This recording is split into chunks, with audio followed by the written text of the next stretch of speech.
You know, we're constantly hearing about AI's potential, but how does it actually change the way businesses hire and, well, grow? For so many tech leaders, it's created this kind of paralyzing choice. Today, we're going to explore a new framework that's really designed to be a map for this new AI economy, something to help leaders make much smarter decisions. So, right at the heart of this whole new AI economy is this critical dilemma. It's a question being debated in boardrooms and on leadership calls, like right now, especially all across the UK's tech sector. And here it is, the fundamental question. Do you invest in headcount, bring on new junior talent? Or do you take that same budget and put it into a powerful AI tool that promises to supercharge your productivity? I mean, it's a huge decision, right? And it has very real long-term consequences for a company's growth. But the real problem here? This decision is almost always made in the dark. There's just a critical lack of structured data to help a business weigh the actual economic trade-offs. Should you hire a person or should you deploy a tool? Right now, leaders are basically navigating this new landscape completely without a map. So if everybody needs a map, who's going to draw it?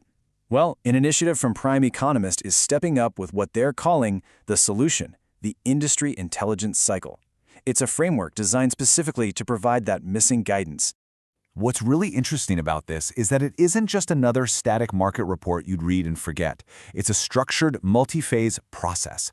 The entire goal is to take all that messy, raw data and transform it into clear, actionable insights that leaders can actually use to make those big decisions. And they're not starting with some vague, high-level topic either. The very first cycle is designed to tackle the hiring dilemma head-on. It has a laser-sharp focus. AI versus junior developers in 2026, the economic reality for UK Tech SMEs. The goal is to create a concrete, data-backed framework for that exact decision. So how does this process actually work, right? How do you get from a super complex question to a clear answer? Well, it all comes down to this carefully designed four-phase journey. It's all built around 4 distinct stages, and each one builds on the one before it. Okay, here's how it works. It all kicks off with a foundational piece of research, a deep analytical report. But crucially, that report isn't the end product. Not at all. It gets stress-tested in a closed-door roundtable with senior executives. Once it's validated, then those insights are shared in a public webinar. And finally, the complete analysis is distributed directly to the leadership teams who can actually act on it.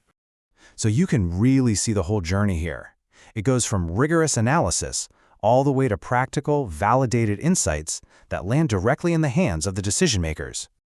But to make this research truly authentic, it can't be created in a vacuum. I mean, the credibility of the whole cycle really depends on who's contributing, and that's why the model is built on strategic collaboration, and they're currently looking for a very specific set of founding partners.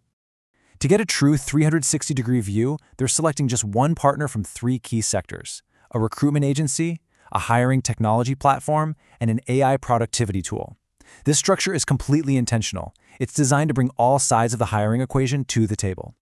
And let's be really clear here. This is not a typical sponsorship. We're not just talking about putting a logo on a report. The model here is strategic collaboration. It's the difference between passive brand placement and actively integrating a partner's expertise into the research itself.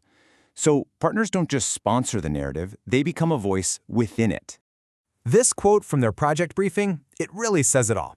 The goal is to weave the real-world expertise of the partners directly into the research, which makes the final output way more credible, practical, and powerful. So what's the ultimate goal here? This whole initiative is about more than just a single report or one hiring decision. It's about taking a very deliberate, data-driven step to actively help shape the future of the UK's tech workforce. This is really a call to action, an invitation to move beyond all the speculative headlines and the hype. It's a chance for key industry players to collaboratively define the real economic future of the UK tech workforce based on data, not just on opinion. And so it all comes down to this one critical question. What will the economic reality for UK tech SMEs actually look like in 2026? Instead of just guessing, this intelligence cycle is designed to provide a real data-driven answer, and that could make all the difference.